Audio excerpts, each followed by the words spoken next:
Well, hello, everyone. I want to welcome you to this special health seminar that we're holding in cooperation with the Olive Tree Branch and Crossroads Church. We're happy to bring this to you. I want to thank you first to those who are here in attendance. We have a very limited audience on purpose. We capped it on purpose.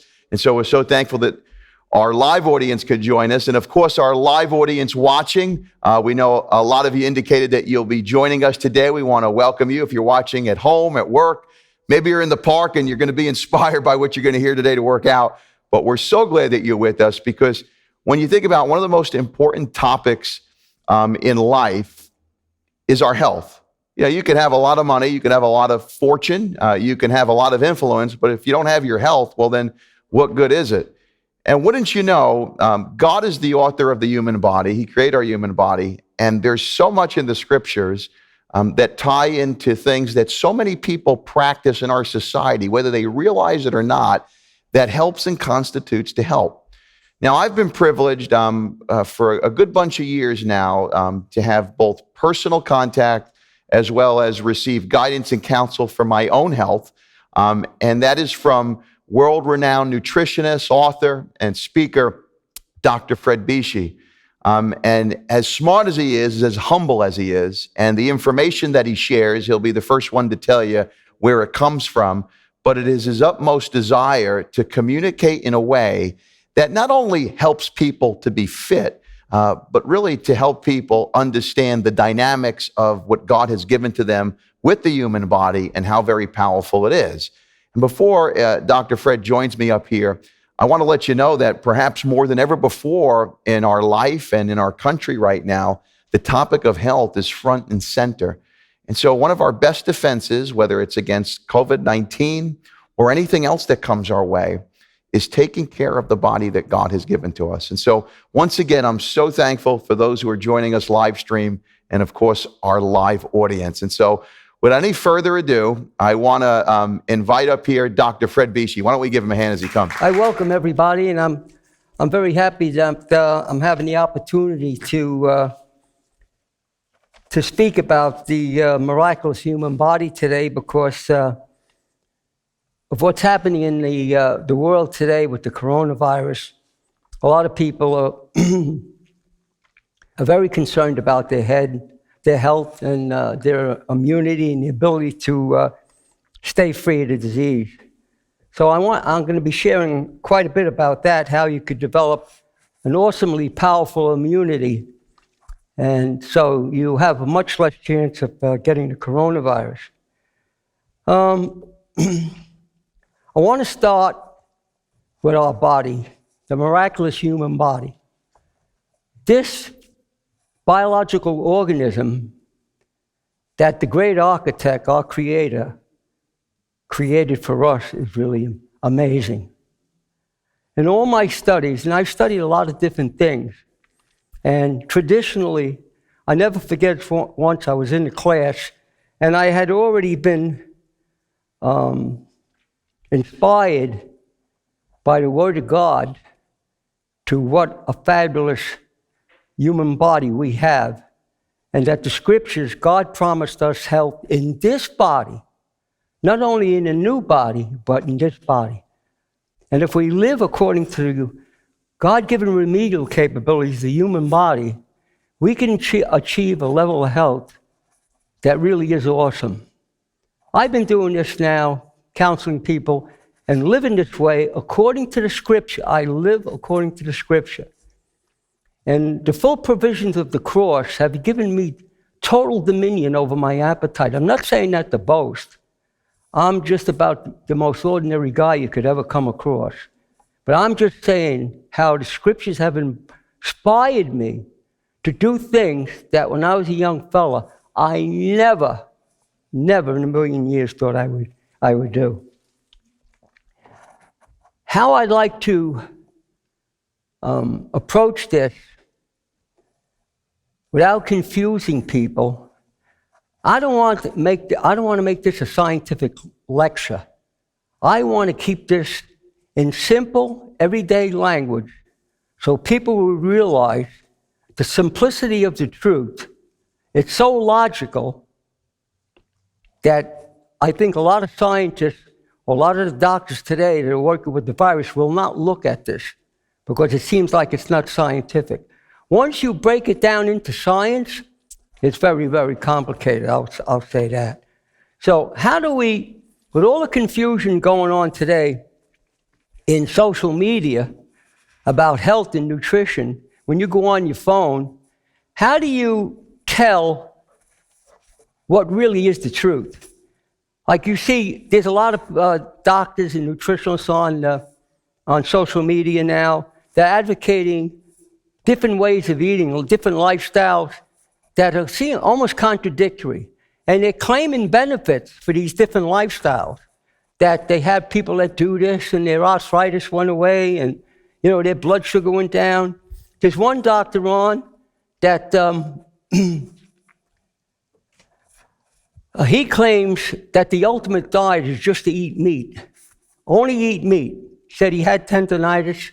He's a big guy. He's a weightlifter. Seemed like a nice guy. And he said his tendonitis went away. There's people like Michio Kushi recommend that you eat a diet that's 70% rice, like the Asians eat. And people have lived longer to some degree. The peasants in China and Asia seem to live longer. There's an element of truth to that too. There's with the Atkins diet, a high-protein diet, people lost a lot of weight.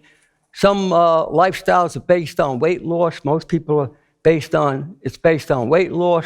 The guy that advocates you eat a lot of meat, it's all based on being big and strong. It will do that.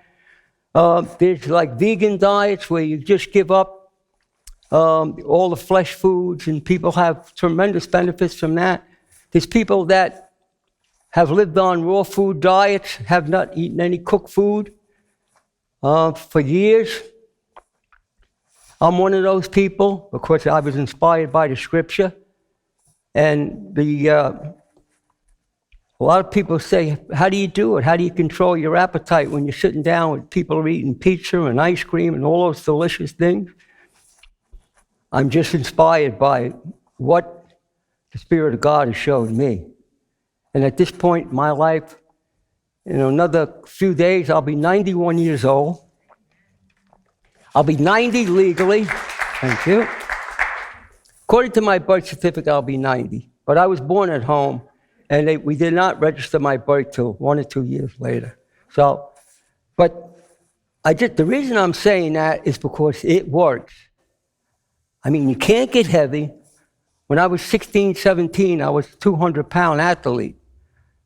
Solid muscle.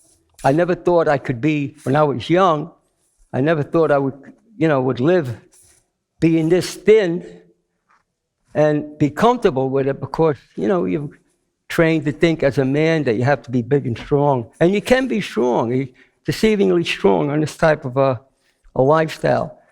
Now, how do we wade through all that confusing information and logically come to understand why we're really supposed to eat a specific diet?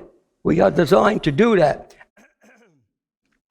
It took me a couple years to get through all that mixed information. And what really helped me was a zoologist that used to work many years ago at the Barrack Park Zoo. Because I was very curious. I was thinking about the animal kingdom. And I got that from the scriptures too. I was thinking about the animal kingdom. And I said, and as I found out, if you look at every species of animal on Earth, they have a species-specific diet based on their anatomical design, based on their teeth, they have claws or not, their ears, if their eyes, how their eyes work, if they can see different colors, the length of the digestive system. No matter what animal, whether it's a bird, an alligator, a giraffe, they have a species-specific diet. What happened to us? How come we don't have a species-specific diet? Well, we do. We definitely have a species-specific diet. I spent years researching that. I wasn't learning a lot at that time, 50, 60 years ago in this country. So I was fortunate enough to make contact with some Europeans like Otto Buchinger, Ragnarsberg, who's a Ph.D., Sergei Flananov. He was the guy that showed me that you could fast mentally ill people, which I don't do, because I'll end up in jail. So I can't do things like that, but I have done it. So there's so much information that's not open and available in this country. So what happens with the animals? The animals, they're instinctual, they're not cerebral. Here's the problem with us. We're cerebral. We can apply reasoning and logic. We think we're very, very intelligent. We're not that smart. God is infinite. We're finite. Anybody thinks they have the brains to evaluate what God has given us and God has created and what he's doing for us is missing the boat. I've seen some people in Mensa try to do that and they fail miserably. So we are, because we have the ability to apply reasoning and logic, we succumb to food addiction. There's a psychological component to hunger. That's what's getting people in this country. People are addicted to the very foods that are giving them diabetes, arthritis, cancer, you name it, we're doing it. And the key is, if people look at the basic truth, they check it out on their phone, a lot of it's not going to be there. Sickness is a business in this country.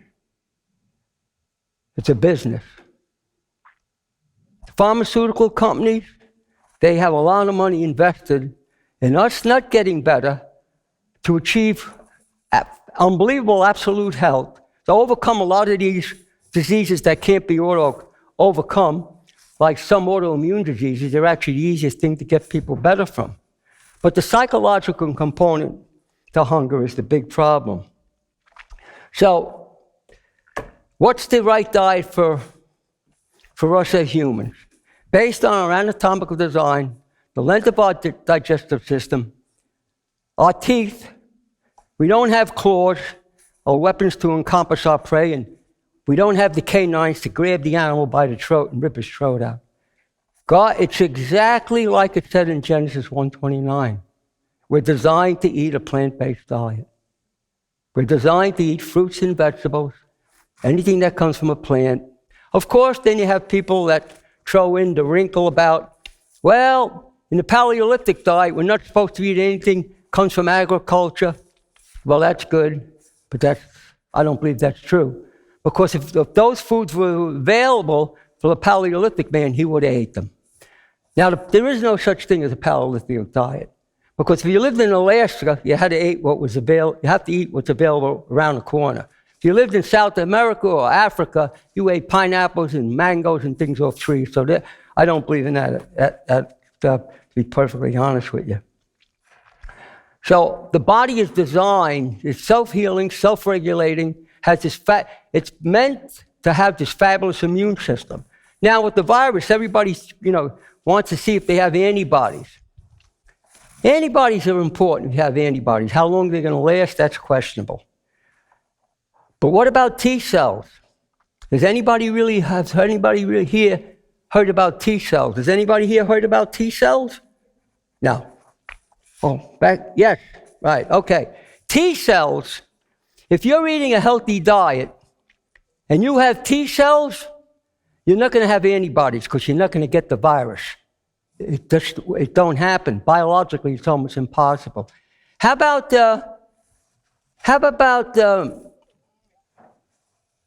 if you look at your hands under a microscope, we have microbes all over us. We have a relationship with bacteria. They can either work for us, they can work against us. There's trillions of microbes in our digestive system. Trillions. 3 times more in every cell in your body. That is our immune system. When you're eating the standard American diet, you're overeating, you're drinking soda, and all these things that we basically know are not good, you're going to have something going on in your immune system where you're going to start a low fermentation process where the pathogenic bacteria are going to start to multiply faster than the good bacteria in the microbiome. That's that environment. can deal with them. As long as they can deal with them, and you don't create the internal environment in a biological terrain to support the virus, it can't exist in you, or bacteria. It cannot exist. It's like planting a seed on concrete or planting a seed in the garden. If you plant the seed on concrete, it's not going to grow. Now, am I guessing at this? Is this theory? No, it's not. I've done this. I lived this life. I've lived this way now for more than half a century. Plus, I've seen someplace between 25 and 30,000 people. So it's been like my own double-blind study. I see who got better. I had a lot of people come to me and say, Freddie, I can't go to any radical diet. I have to, be able to have a hamburger once in a while. I want to have some meat in my diet. So I have to come up with a program that will work for those people and still meet their requirements to help them. Sometimes that's not easy, because some people have unrealistic expectations. Like I have people that come to me have end-stage cancer. In order to have a slim chance of survival, they have to take the Velasta, because I saw how well that works. I mean, that is awesome. They have to take the Velasta, and they have to go to a radical diet similar to the way I live. They have to be able to work on your liver, your digestive system, your elimination system, and your lymphatic system. Your liver performs over 500 different functions. If your liver is not working well, you're going to have a problem with the virus. A lot of people are immunocompromised because they have existing conditions that were caused by a bad diet. If they didn't have those existing conditions, they would not be immunocompromised. Now, don't misunderstand me. I'm not saying the virus is not something serious. It's serious. And when Sam comes here in a couple of weeks, which he's going to come, he's a brilliant scientist that worked for NASA. We know this is a man-made virus, so it's a little bit different. But it doesn't mean you can't deal with this virus. I've had a number of people who had it, and they all got better. And some of them didn't change their diet by using special supplements that work very, very well, that they should be using mainstream. Somebody should be telling President Trump about this.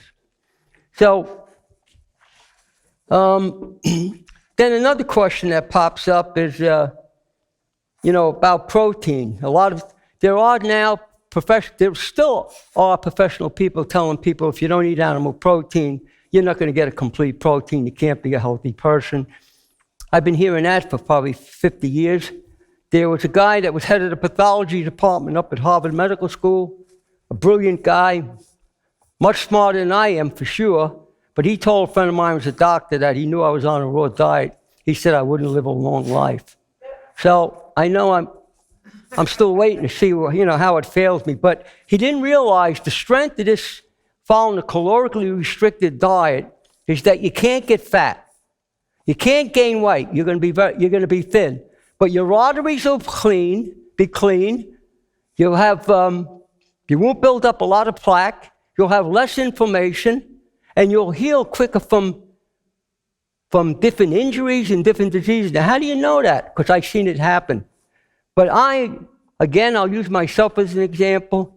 I'm a perfect example of guys that somebody has had severe injuries, including 4 brain concussions. My wife could tell you I had a brain concussion. I was out 15 minutes. And then a year and a half, I got hit by a line drive at a baseball game. I couldn't remember my own name for a week. I thought my memory was gone. My memory is good. It's not as good as it was before I got hit in the head, but it sure is very, very good. So your body has this ability to heal. How do we let it heal? We have to provide everything that the body needs and leave out what's interfering with a healthy physiology. Now, what do we need? We need clean air, right? Fresh air. In other words, we have to try to breathe clean air. Number 2, we have to drink clean water. Not bottled water that has plastic microns in it. clear, clean water. I was very fortunate to get a water machine from a friend of mine down in Louisiana that makes this alkaline water machine. Now, there's a lot of controversy about water, alkaline water. It works. A lot of people say because it's alkalinity, it'll neutralize your stomach acids. It actually stimulates to produce more, you have better digestion. It helps with injuries, and I'm telling you, I've had a lot of injuries. In fact, I'm dealing with a torn piriformis muscle right now, and it's healing. So the key is you have to be drinking clean water. Now, number 3, I have a question. After air, water, what do you think number 3 would be after air and water? What do you think? Food. What kind of food? Okay, you're on the right track. I thought you were going to probably say protein. I was wrong. Number 3 is sleep. Sleep is critically important. It's more important than food. You can live 60, 70 days without food. Try to live 60, 70 days with no sleep. I'm working on that right now. I have 2 grandchildren living with me. So, you can't, not too easy. So, sleep. And then, number 4 is calories. Now, where you get your calories, they got to be clean. If you want to get them by eating all animal protein, because you're leaving out cake, candy, soda, ice cream, cigars, booze, scotch, you name it, your body will actually show some improvement. So whatever you leave out frees your body up to heal. So if you're eating, if you're getting the first 3 things, I mean, you could be eating some pretty bad food. That's why a lot of people eating a bad diet are living a long time today because of medical heroics. They're getting kidney transplants, they're getting their arteries, they're getting stents put in their arteries. But that's not the way we were meant to be. We were meant to be a heal. All the chronic disease that we develop through lifestyle, they are reversible. If you stop doing what caused them, and you come to understand fasting, and fasting is probably one of the most. When I started to study fasting, I thought 72 places in the Bible where they spoke about fasting. Ray corrected me, said there's more. He said between 70 and 80, if I remember correctly. But I wanted to find out the truth about fasting.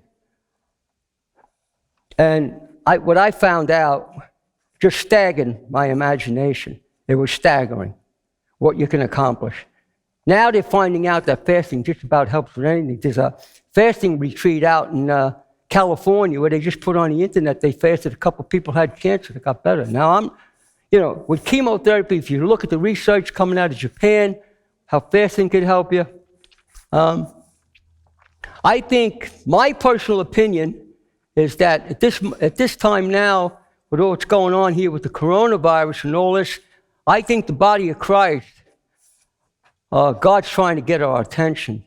I think he's calling people to fast. That's what I think. Anybody has a medical condition, has any fear or something, should not be doing it unless they feel God is inspiring to do it.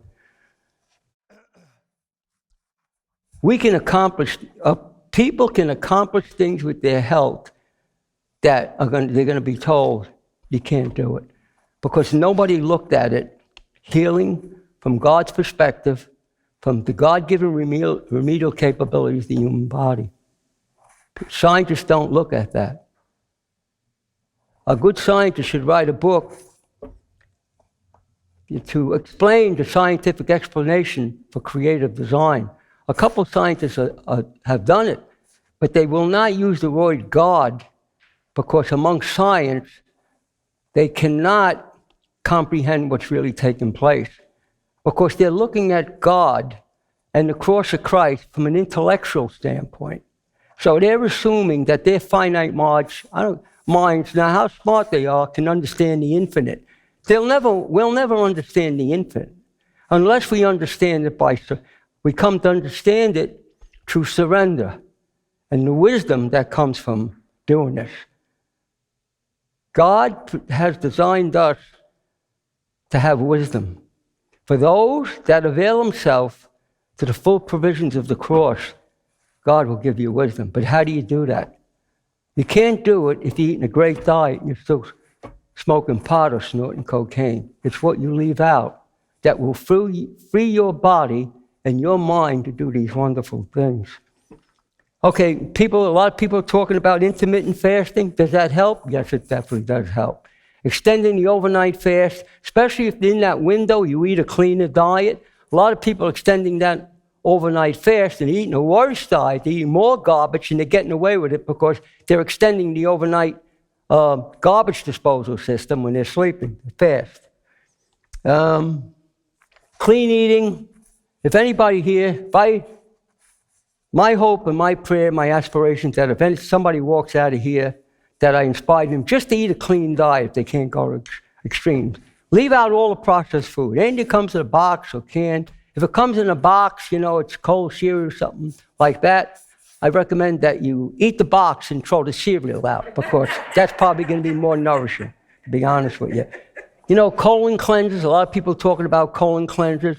A lot of people that are real sick, I encourage them to go for colonic irrigations because to stay ahead of the curve because their body's expelling so much morbid toxic material, it could actually make them sick. That's why when you go to extreme diet, I'm a little frightened today about the advice I see some people are getting on the internet because the advice is good, but it might be too radical for somebody that's severely sick because if they start to dump all that endogenous material and they're not staying ahead of what's coming out of them, it could harm them. It's like whether it's coming from the inside or it's coming from the outside, it's coming from the inside, it could be toxic, it could be damaging. So I've seen that happen.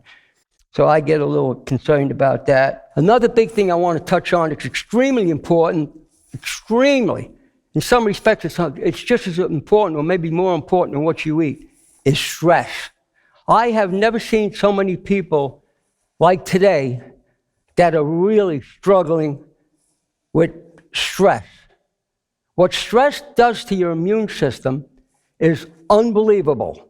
If you're eating the best diet on this planet and you have severe anxiety and under a lot of stress, you're vulnerable to have the virus get into your system and hijack a healthy bacterial cell, a weak cell, and you're going to end up with the virus. The big problem with the virus is with your lungs. Because it'll cause damage to specific cells in your lungs, and you could have a overreaction from your immune system and will cause a cytokine storm, which could be deadly. So that's what I'm concerned about with a lot of people. Okay, I touched on sleep. Sleep is absolutely important that you get enough sleep. Now, if you're using stimulants, you're drinking a lot of coffee at night, you're eating a lot of chocolate bars. I like a little piece of chocolate, a lot of chocolate bars, all these things that are stimulating you, and you can't sleep, and you're not going through that self-dialysis process that when you're sleeping at night, that's life-giving. If you're actually cleaning up your blood and your cells from that day's activity. So if you're not getting enough deep sleep, your body's going to fall into a state of the beginning of some kind of decay.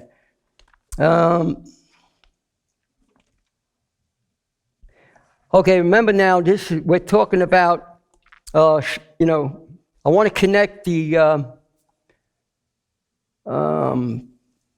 sleep to a weakened immunity. If you're not sleeping enough, you're going to develop a weak immunity. I don't care how good you eat.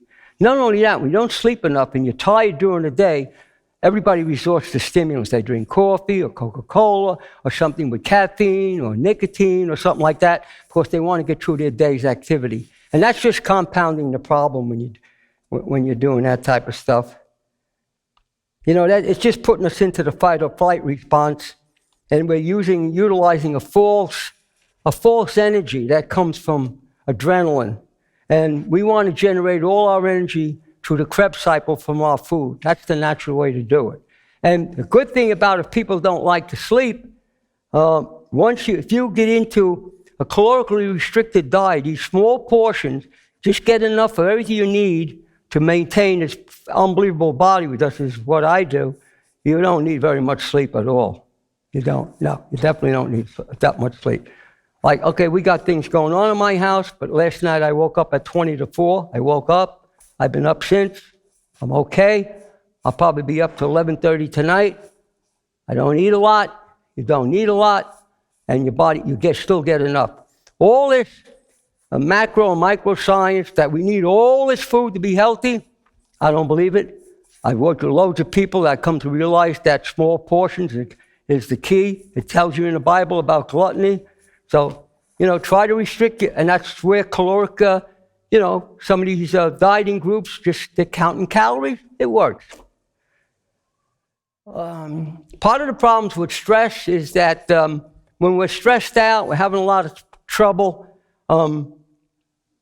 We really don't know what to do. You go on to the social media. So a lot of people self-medicate themselves. How do we self-medicate ourselves? By overeating or just eating the most pleasurable foods like ice cream and pizza. Who can deny that those foods aren't delicious? And of course you can make a healthy pizza, and you can make you could buy a healthy ice cream too. So we self-medicate ourselves, and the sad thing about what's happening today, I've never seen so many people addicted to smoking pot, other hard drugs, pharmaceuticals, people availing themselves of medical marijuana, and all they're doing is really getting high. So a lot of that is caused by stress and self-medication. I'll be very happy to answer a lot these questions in depth when we have the question and answer questions. Now, another thing that's not good for your immunity and to stop you from getting degenerative disease is late night eating. Now, your body clock is influenced by circadian rhythms. Circadian rhythms are extremely important in how everything works in your body. How do we, to get right to the quick of it, so I have enough time, how does our body know how to adjust to circadian rhythms? It works through the optic nerve in your eye. It works by daylight and darkness. When it goes from daylight to darkness, the optic nerve of your eye sends a message to the hypothalamus gland, the floor of your brain, to start to slow your metabolism down. Why? So you can go to sleep. If you drink a cup of coffee, you're not going to go to sleep most likely, unless you're totally exhausted. Anybody could drink coffee before to go to bed, their adrenal glands are probably shot. So don't do that. So what happens when you go to sleep, you lay down, your metabolism is slowed down, you are able to go to sleep. If you sit there for a minute or two, you'll fall asleep. Now, I want to talk about that time period right there. There was a French scientist years ago. His name was Emile Coué.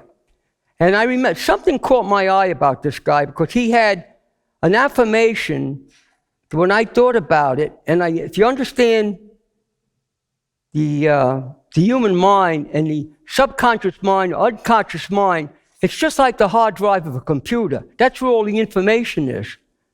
Your conscious mind, based on your thinking, your fears, you're being positive, your belief system, that's the key. Your belief system is the key because that is a game changer. So what happens, then you'll choose the information out of your unconscious mind. That might not always be good based on how you're thinking. So that it's really, late night eating is really a problem, can cause a problem there. I mean, a lot of people talk about nightmares. A lot of nightmares are just low-level indigestion. If you go to bed on an empty stomach, you don't dream. You might be dreaming that you're not conscious of. But at that time, what I started to say, that time at night, I find it's the best time to pray, just when I'm laying in bed, when I first get up in the morning. And I'm going to tell you why, because of the information that I connected from what that guy, Dr. Emile Coué, said. Now, I remember that these positive affirmations, just before you go into that deep sleep, if you go into sleep, when you give your unconscious mind, that information, it will act on it. It's amazing how it works. So it did what, when it worked on the positive affirmations, you don't use more than 2. I said, why wouldn't it work with prayer? Where if I'm praying for this person, that prayer will benefit me. Does that work? Absolutely. So if you pray at that time, when your mind is ready to relax your conscious mind and let that information into your hard drive, your unconscious mind, you got a powerhouse there. A powerhouse. I used that to get through. I almost thought I was exposed to mold. I don't know if anybody knew me then. I was a skeleton. I was on my deathbed. They sent me home to die. I did not, they were telling me, do this, do that, you need this. And it was all good information, but there was one doctor in Mount Sinai Hospital said to me, he knew that I was a nutritionist. He says, how this happened to you is very unfortunate. He said, but I was go home.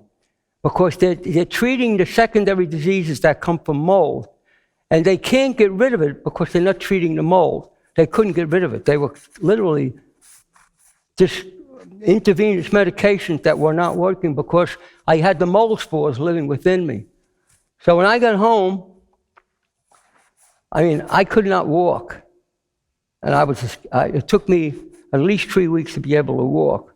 Well, using this philosophy, of course, we had to get rid of the mold in the house. We finally spent $13,000 to get rid of the mold. Using this philosophy, the physical therapist came to the house, and my wife says he wants to go out and go for a walk. So the guy was a young guy. I said, hey, I'll take him out for a walk. So the guy held me by the arm. We went out for a walk. As soon as I got out in the fresh air, I was breathing deep. I was already starting to be able to take more food in. I was drinking some juices, and I started to feel strong. Within a week and a half, I was out walking by myself. And my balance was damaged. If I have to come down these stairs, I don't have good balance from the brain and from the mold and the brain concussions. But believe it or not, I think it's actually getting better. And I'm going to be taking some special steps to do that for myself. It'll be part of a learning thing for me also. Bad habits that they become an addiction. I think I already said this, but I want to remind people that we've been indoctrinated into an abstract science that is based on sickness. I'm not talking about a science that's based on sickness. I'm talking about a science that's based on health. It's kind of like a parallel road, but if you use this parallel road, the science that's based on health, if you already have a chronic disease and you do it consistently, you make a lifestyle, your chronic disease is going to start to leave you because you're not supporting the environment for it to continue and proliferate. Okay, we have this God-given remedial capabilities. What that means, the human body is designed to heal. It's self-regulating, regenerating, just like you heal a cut, you can heal on your insides, you can heal from brain concussions, even if they're bad. You can heal from holes in your skull. I had a hole in my skull from the mold. I could put my finger through it. If you could see that hole, it healed. They were going to take out my forehead and put a plate in there. I said, no, thank you. Actually, I almost did it. The reason it wasn't done is Alma and a friend of mine went with me to the hospital, and I figured maybe I better do this. But God had his hand in that too, because when I went to go into the operating room, the anesthesiologist come out and says, Mr. Bisci, we can't operate on you. He said, because a man your age will not handle the general anesthesia well. I already know that. I won't go into general anesthesia because the condition of my body from living a clean life, the anesthesia that would be okay for the average person needs to stand America die could really damage me because I almost had that happen. So the girl that was the anesthesiologist She says, we can't operate on you today. She says, because of your age and you had pneumonia a couple months ago. That God had his hand in that. That was life-saving for me, I think, because I didn't get the plate put in my head. The hole healed up. I got into a hyperbaric chamber. I did a lot of fasting and praying, consecrating the fast with prayer. Whenever you fast, you got to consecrate that fast with prayer. So that hole healed up. Now I could feel some bone damage there, but I'm here and I'm breathing and I don't feel nothing. I don't feel anything. So, okay, the power of prayer. I'm totally sold out to the power of prayer, not only for the spiritual aspects of it and the provisions that God has provided for us at the cross. And I understand why a lot of people might not believe that. How could an intelligent person believe something that seems illogical, that they've never experienced it? But once you experience it, like I have, there's no doubt where it's coming from. I have no doubt. So prayer is supremely powerful. And when you pray for somebody, it's going to benefit you, especially if you do it late at night and the early hours of the morning. It's going to benefit you because your unconscious mind will respond epigenetically in your expression of your cells. Your body can dictate how your genes are being expressed. Everybody thinks, oh, it's genetic, you were born that way. No, it's only between 5 and 7%. The other 55% is epigenetic. It's what you've been exposed to, the diet you're exposed to, the chemicals you're exposed to, the thoughts you have, and your spiritual beliefs, plus a lot of other things. Processed food, I touched on that. Just if you could stop eating that, it'll change your life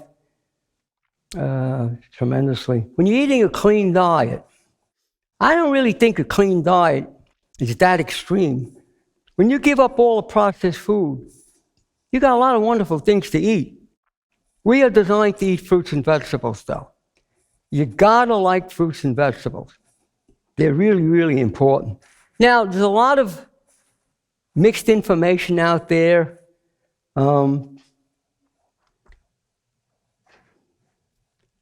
About eating a plant-based diet. I mean, there was a movie on Netflix, The Game Changers. A lot of people watched that. That was very, very influential and very beneficial. There are a few things in there I didn't agree with. I think it was a little bit of hype in there too. But my choice has been, since I went on a spiritual journey, to, I don't want another animal to give up its life to support me, but everybody has their own choice to make. I have people come to me that eat animal protein and are very, very healthy. But in the context of this diet. So if you give up the processed food, you'll go through a period where you'll feel better. Then as you generate more energy, which I call vital force, your body will start to turn that energy within and start to heal you, detoxify you. Your liver performs over 500 different functions. Your lymphatic system is like the garbage disposal system in a house. If you're not moving your bowels and drinking enough water and breathing clean air, exercise a little bit to stimulate your lymphatic system, you could have some problems. So it's a whole package that you have to put together. And it's not that complicated unless you look into it very deeply. And then if you really, you have to look into this very, very deeply, because some of it is different than some of the traditional science that we've been indoctrinated into. Remember, we've been indoctrinated. I remember about what was good nutrition 55, 60 years ago. It's a joke. I remember there was a man that was head of the pathology department at Harvard named Frederick Stair. He said if you ate a hamburger, French fries, and drank some kind of a malted, you were on that was a very good diet. Well, we know that's not true now for a number of different reasons. Just by leaving out the processed food and eating 2 or 3 meals a day, not eating late at night, I mean, you're going to have a transformation that is pretty astounding. But it has to be consistent. You have to make it a lifestyle.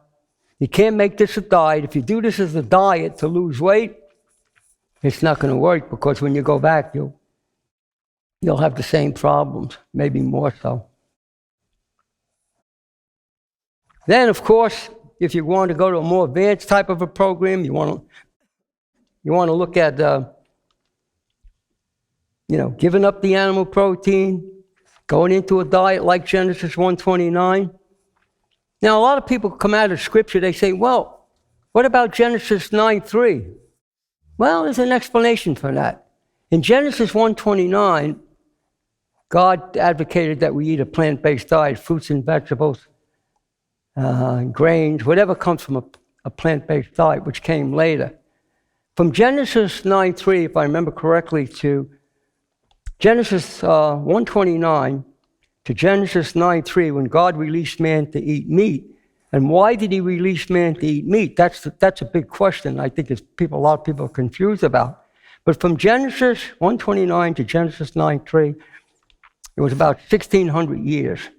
So according to the Scripture, we were vegans. We weren't just vegetarians. We were vegans. And there were no cows in the desert. There were sheep and goats. Later, people made cheese. There was all aged, no chemicals. Made a tremendous difference, just like wine. Wine is not the same as it was today. So, but to Genesis 9:3, what I'm trying to say here, to the time of Ruth in the Bible, it was probably about 2,000 years, maybe 2,500 years. Lifespan went, according to the Bible, hundreds of years, down to the average lifespan in the time of Ruth was between 35 and 40 years old. And the oldest people lived to be maybe 120. Now, today, we are living longer because of medical heroics. We have some brilliant scientists and doctors in this country that are just unbelievable. With surgery, they can do things that, you can't do by eating an apple or having a salad. It just won't do some of these things. But they can do things. But here's the key. A lot of these people that are living to an advanced age and on medication, having a lot of surgery, their quality of life is not good. Now, the good thing about this, you can live just as long, if not longer, and you're going to have a much more advanced quality of life in spite of accidents, unforeseen occurrences that could happen to us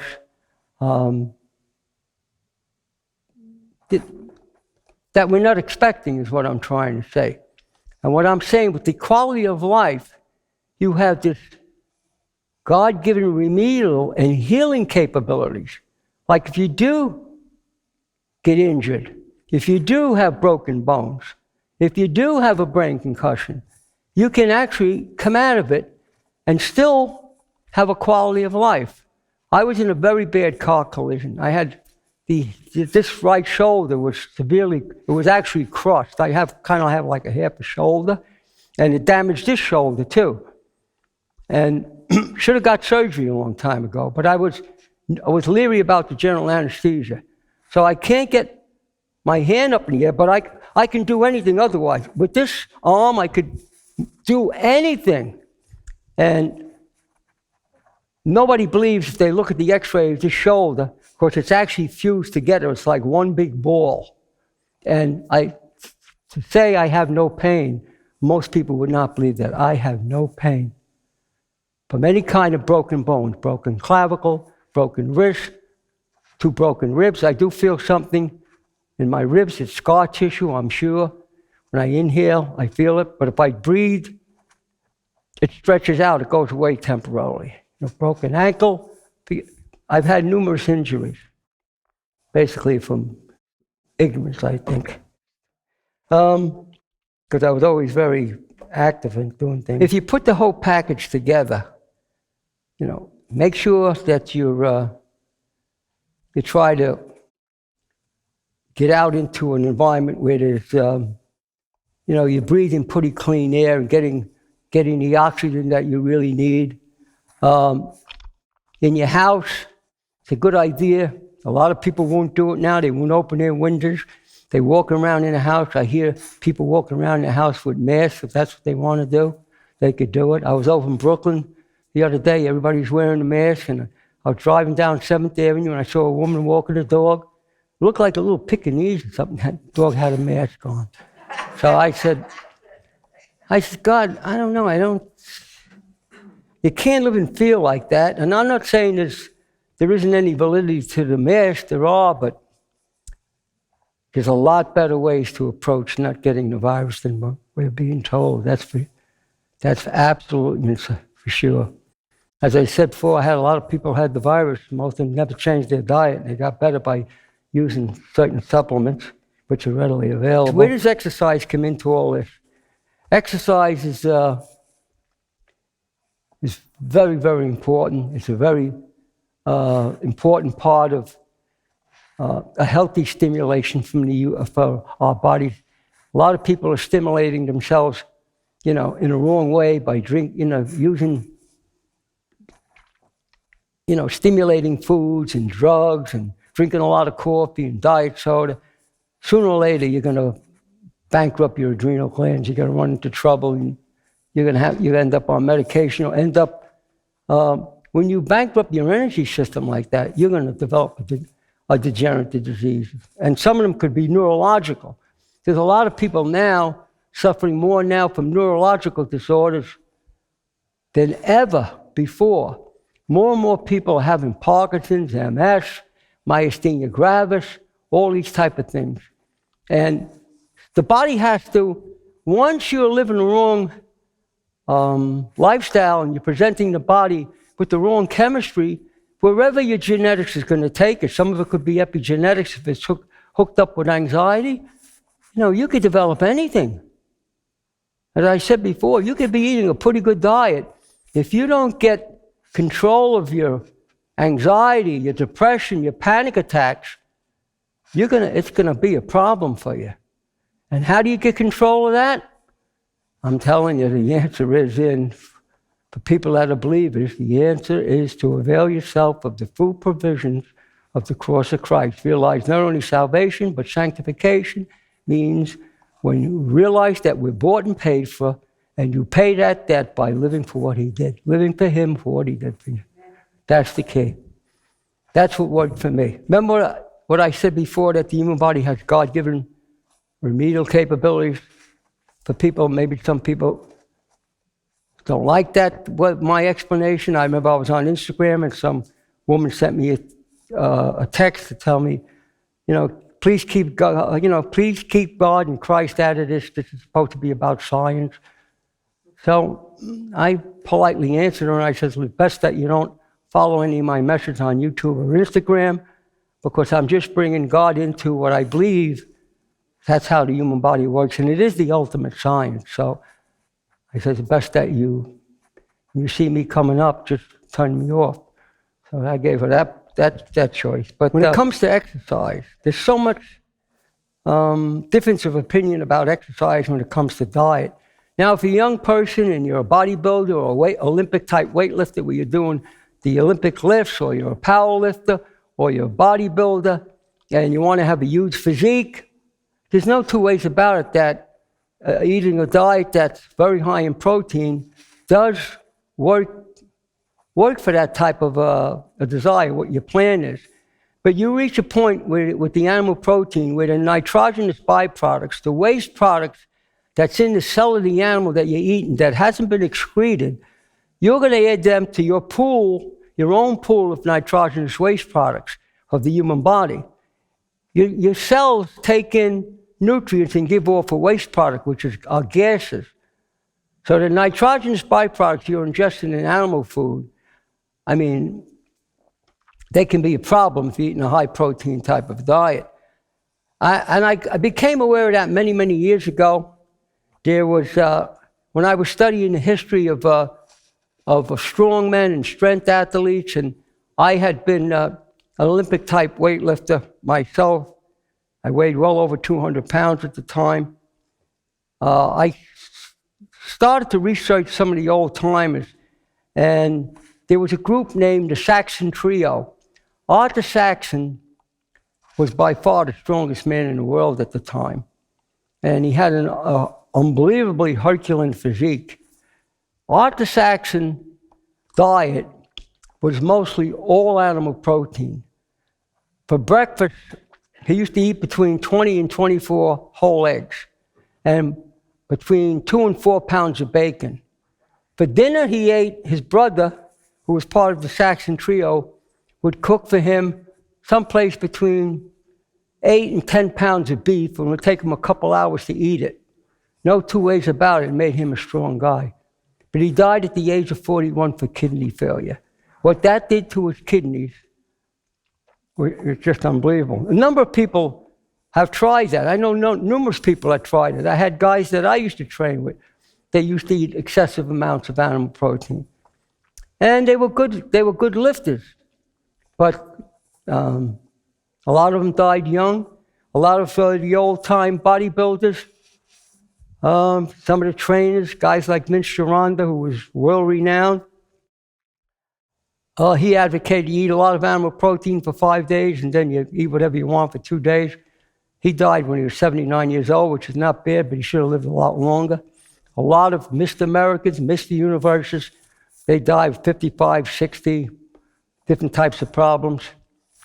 Arnold Schwarzenegger said in that documentary, The Game Changers, that, it's go to a vegan diet. I don't think he's doing it, but, a lot of these people use tremendous amount of steroids. They would have never got to that size without the, doing the steroids. So, where I'm going with the exercise, there's all types of things you could do. Some exercises take a lot of energy to perform. Like weightlifting takes a lot of energy. You got to make sure you're getting enough rest.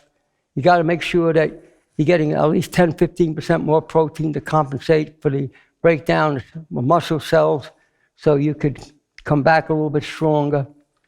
Long distance running. A lot of long distance runners, they eat a lot of carbs. Healthy carbs, multi-molecule sugars. They give you a long-time endurance. Or, some people could eat fruit. I eat fruit because I don't eat cooked grains and things like that.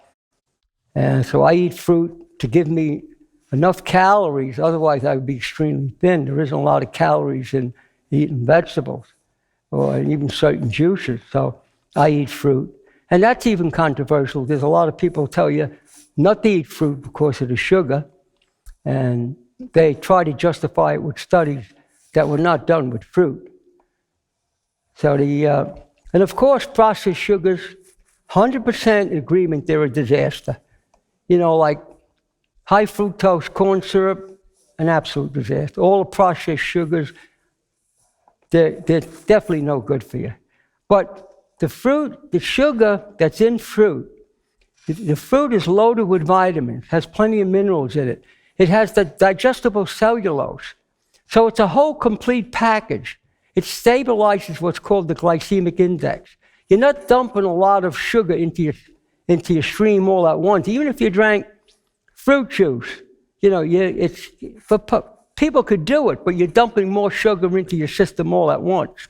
And when you exercise strenuously, for half hour to 45 minutes after you exercise, you're not secreting insulin. So if you're training hard, you're running 60, 70, 80 miles a week, and you need the calories, right after you eat, you don't make a protein. Right after you compete, or train, you don't make a protein shake. You eat the carbohydrates, or you eat the fruit. And what happens, your body just will store back up, recoup the sugars that you burn from your exercise. And if you just ran a marathon or an ultramarathon and you got into glycogen, you'll start to restore your glycogen. I found that out when I first started eating a raw diet. I found out, I didn't realize I wasn't getting enough calories. And that was after my accident. I was trying to get into long distance running, and I could train. And then when it came time to run fast or get into a race, I couldn't do it. And I couldn't figure out why. And finally, it dawned on me. You're only getting enough to maintain my body weight, which I was very thin. As soon as I started to eat more fruit right after I trained, 2 weeks, I was running like a rabbit. I remember there was a guy that was a nutritionist, and he said I couldn't live the way I was living. And he called me up one morning, wanted to go for a run at 4:30 in the morning. He was a better runner than I was at the time. And he took off at a blistering pace. So I just went to go with him. But I did it, but it was real hard for me because I was running on empty. There was no gas in the tank. If I had been eating a lot of fruit, which I found out about 6 months later, I had to eat a lot of fruit, forget about it. I could go like a rabbit. So we got to understand, what our intentions are, what we're trying to accomplish. We have to be realistic about what we could really do as a lifestyle for the rest of our lives. That means when you change, when you do this, and you're doing it for the rest of your life, because if you have a serious disease and you do it and you go into remission from that disease and you go back, that disease will come back, could be worse than you had originally. Now, there's other exercises besides running and weightlifting. I mean, there's a lot of people now today are practicing yoga or doing Qigong. Now, there's a lot of people that think that if you're stretching out, you're doing different stretches exercises, which are really, really good for you, like Qigong or yoga. If you're not doing it to worship God, my estimation, it's perfectly safe. I like Qigong because I think Qigong is so healing because you're connecting the breathing to the movement. Breathing is extremely important. Now there's people on the internet like Wim Hof that talk about breathing and taking cold baths, or the samurai type breathing, which I've been doing for a long time. I find out it really works. Then I realized that simple form of Qigong, breathing exercises, which is so profound, it's really, really unbelievable. And all it is real simple movement. As you breathe, you inhale. See, I could feel it warming me up right away. It warms you up because it's doing something to your circulation, right? Or, you could do something like this.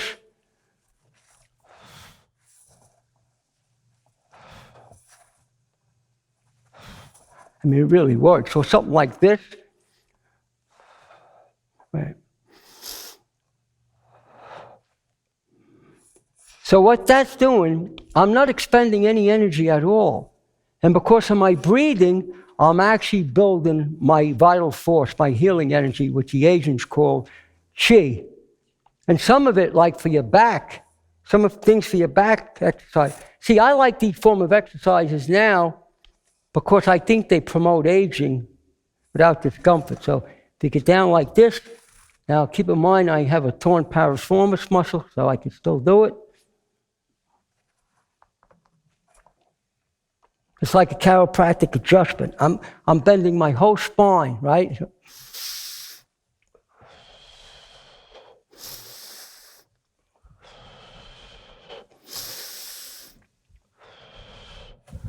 Believe it or not, the few exercises I did, if you do them, you're going to feel it. You can even do it in bed. People that know, well, you do it in bed. You lay down in bed, you just, well, you go like you're laying down. Make believe I'm laying down, right? You go.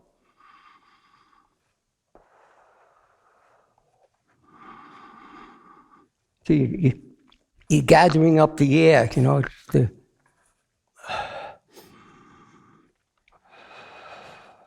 This is to open up your lungs, you know what I mean? I open up scar tissue with that.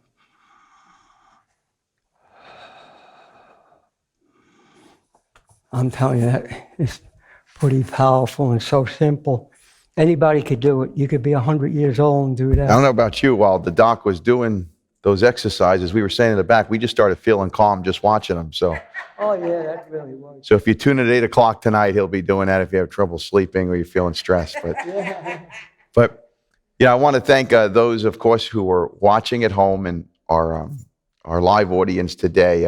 As I mentioned at the top, it's so very important that we take care of this amazing instrument that God has given to us, our body. And many times you think about trying to be all you could be, trying to be as successful as you could be, trying to be the best person you could be for your family or for those around you who you care about. And really, the nucleus of all of that is obviously taking care of your body to the best of our abilities. Now, we know some things are out of our control, like Doc would tell you that in a private session. And I think kind of the name of the game when you talk about health is you want to try to control what you could control. And some of these disciplines and some of this information that Dr. Fred Bisci shared with you, you must remember, especially for those who are watching, and maybe it's the first time you've heard of Dr. Fred, this isn't just some fly-by-night approach.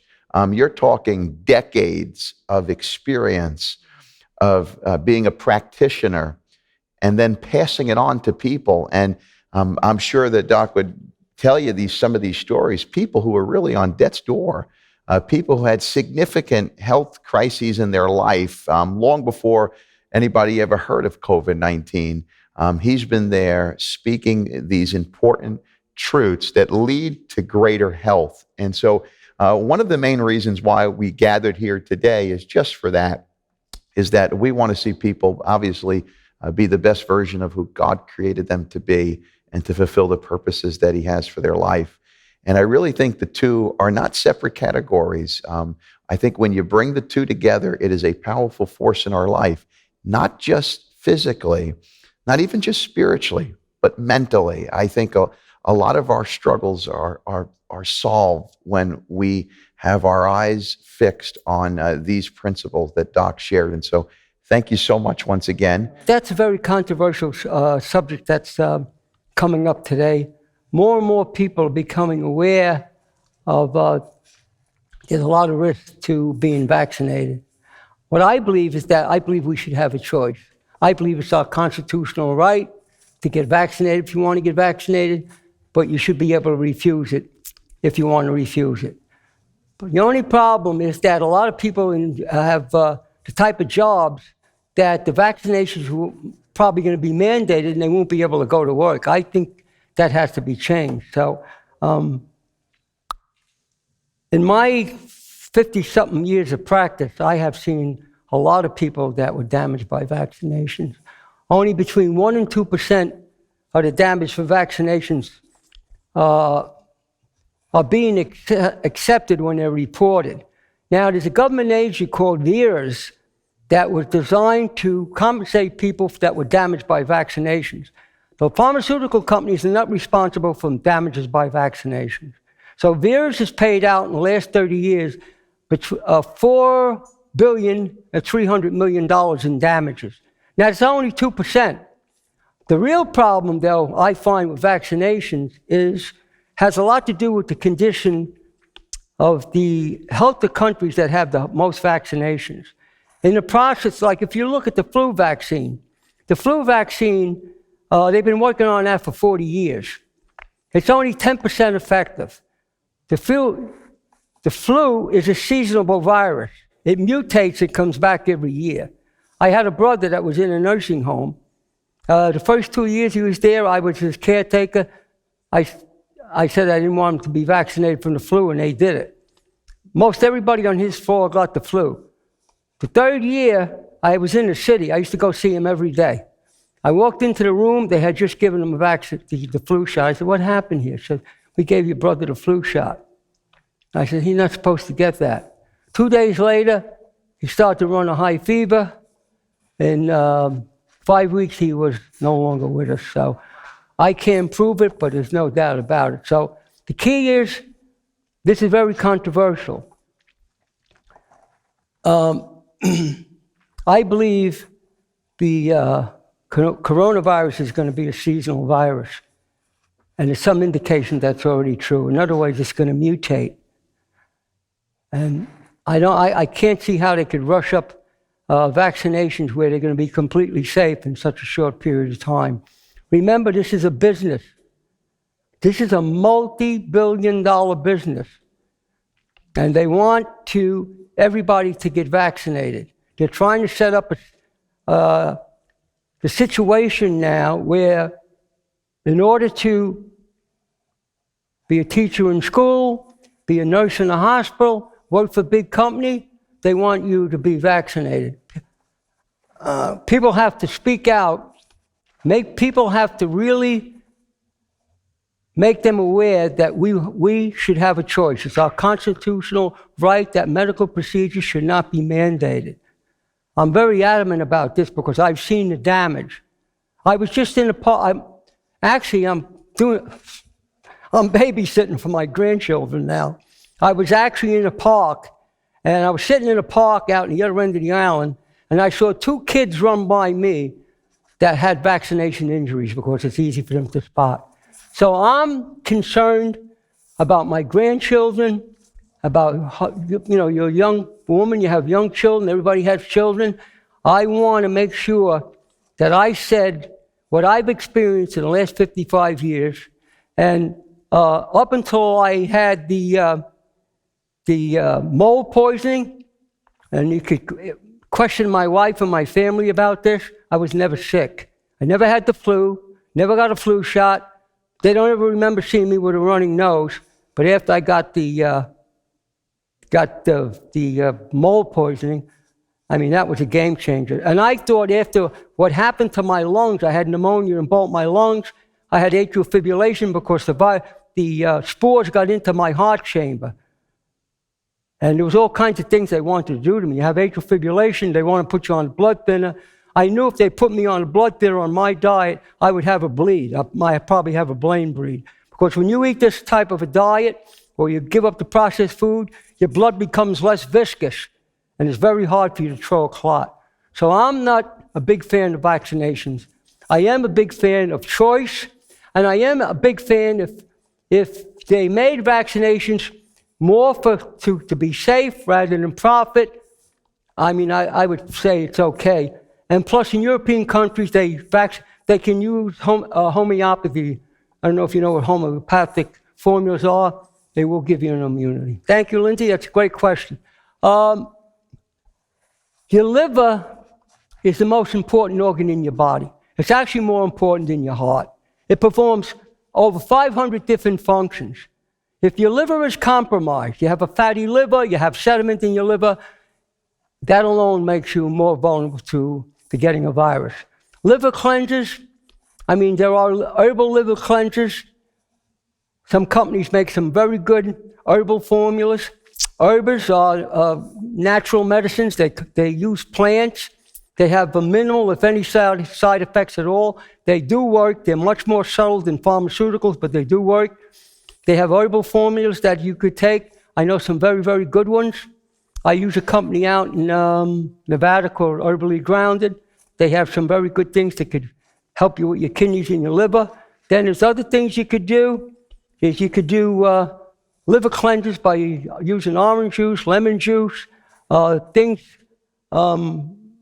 other products that will soften. If you have gallstones, if you have kidney stones, there's like a stone breaker tea will break up all these stones, repair stones. I had a friend of mine who was in a hospital. He was going to have his gallbladder removed. I don't know if he's here or not. He said he might come today. He says, Freddie, they're going to take out my gallbladder. Is there anything you could do? I said, well, let's see. Let's see what happens. I said, I'll tell you what to do. Have somebody run out and buy a glass of a bottle of apple cider vinegar, put a tablespoon of apple cider vinegar in the apple cider, add some water to it, and you drink it, and his pain actually went away. I said, okay, get out of the hot, go on home. I'll tell you what to do. He went home, he did a series of those liver flushes with the olive oil and lemon juice, saved his gallbladder. Never had a problem again with it. So I'm in favor of flushing out the body if it's done correctly. A good way to transition to a plant-based diet. Well, okay, that's another good question. If you're the type of person eating a standard American diet and you're eating a lot of animal protein, the best way to do it is to reduce the animal protein into a plant-based diet with fruits and vegetables, salads, drink plenty of an adequate amount of water to reduce it where you're eating the animal protein once a day. Then you can reduce the animal protein to every other day. Then you got to make sure that you're eating plenty of fruits and vegetables. That's basically what it's all about with a plant-based diet. Then you can eat some grains. I don't recommend they eat too many of them. You can eat tubers, potatoes, sweet potatoes, yams, winter squash. It's really a very appetizing diet. But the real problem is you've got to leave out the culprits.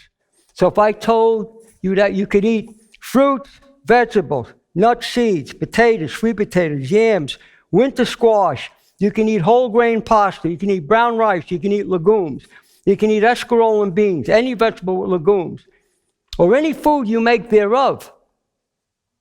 So all I'm really telling you to leave out is the processed food. You're eating like a Mediterranean diet, or the type of diet that comes from South America, where people eat right from the ground. But the key is, you got to leave out the processed food. Now, if you look at all the cultures in the world, that people are healthier than we are. Out of 60 countries that were examined, we were 50th with the most advanced medical society. That means we were getting sick. They were helping us, though. But you look at some of these countries, they're eating right from the ground. They're eating simple diets. A lot of peasants in a lot of countries are better off than we are. When I was growing up, we were poor people. My parents were immigrants. We ate meat once in a while. If my brother shot a pheasant or we got a rabbit or somebody gave us some lamb kidneys or something, we ate polenta with vegetables and things like that. And then when my brothers grew up, they started making a lot of money, went out into the world and did everything that was wrong. I don't know. I just want to thank so much to our live stream audience for joining us. Please do subscribe to our YouTube channel at Olive Tree Branch NYC, where we will have this video and future events also available. And visit us at olivetreebranch.com. Thank you so much.